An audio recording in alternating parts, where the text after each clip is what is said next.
సరే మా, okay, no problem. నేను ఊహించుకున్నా, అన్ని స్పాయిల్ అయిపోయాయి. I'm fed up. అన్నిటినీ మూట గట్టేసి ఊరికి వెళ్ళిపోదామా అనిపిస్తోంది. అయ్యో, ఇప్పుడెందుకు నువ్వు అనవసరంగా మమ్మల్ని అందరినీ కంగారు పెడుతున్నావు? ఇప్పుడు మనకు కావాల్సింది మనోధైర్యం. పేపర్లో వచ్చిన ఫోటోని చూసి ఇంత టెన్షన్ పడుతున్నారంటే ఏంటర్థం? అది రహానానా అని ఎలా నమ్మడం? ఒకవేళ ట్విన్స్ అయి ఉండొచ్చు కదా. కరెక్టే, దేవి రెహనా ట్విన్స్ అయి ఉండొచ్చు కదా. అలా అయితే మనం షూట్ చేసిన సీన్స్ లో రెహానా ఇమేజ్ మాత్రం ఎలా అరేజ్ అయిందో అర్థం కావట్లేదు. అది టెక్నికల్ ప్రాబ్లం ఏమో. కాదు, అదేమీ కాదు. అప్పుడున్న రషెస్ లో సోఫియా మాత్రం ఎలా తెలుస్తుంది చెప్పు? అవును, నువ్వు చెప్పేది కరెక్టే. నాకేం అర్థం కావట్లేదు. అలా అయితే రహనా ఆత్మ ఉండొచ్చా? ఒకవేళ అలా జరగడానికి ఛాన్సెస్ ఉంది. ఇంతకు ముందు ఇలాంటి చాలా కేసెస్ రిపోర్ట్ చేశారు.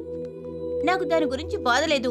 నేను తీసిన అందమైన పిక్చర్స్ అన్ని కనిపించకుండా పోయాయి కదా. అయ్యో, మన ప్రాజెక్ట్ సబ్మిట్ చేయాల్సింది రేపేనే. ఇప్పుడు మనం ఏం చేద్దాం? ఇంకా 2 వారాలు ఎక్స్టెండ్ చేయమని అడిగి చూద్దామా? అవును, వెంటనే చేసేస్తారు. పోవే. అందుకని మన కెరియర్ ని స్పాయిల్ చేసుకోగలమా? I don't know, I'm totally collapsed. ఎందుకే కంగారు పడితే ఎలాగే? మనం సాధించాల్సినవి ఇంకా ఎన్నో ఉన్నాయి. Be cheerful. మనం ఈ టెన్షన్ నుంచి బయటపడాలంటే ఈ రోజు సినిమాకి వెళ్లాల్సిందే. రిలాక్స్ అవుదామని మూవీకి వెళ్తే అది కూడా దెయ్యాల సినిమా. అంతా నీ వల్లేనే. కానీ సౌండ్ ఎఫెక్ట్స్ అన్ని సూపర్ గా ఉన్నాయి.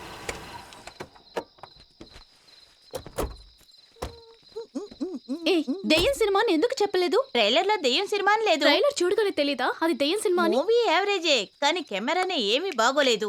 నాకు గాని ఛాన్స్ దొరికిందంటే సినిమాను సూపర్ గా తీసి చూపిస్తాను. ఏమైనా అనుష్కనే. కొన్ని యాంగిల్స్ లో చూసేటప్పుడు అనుష్క రెహానాలా ఉంది కదా.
For more updates, like, comment, subscribe to our channel.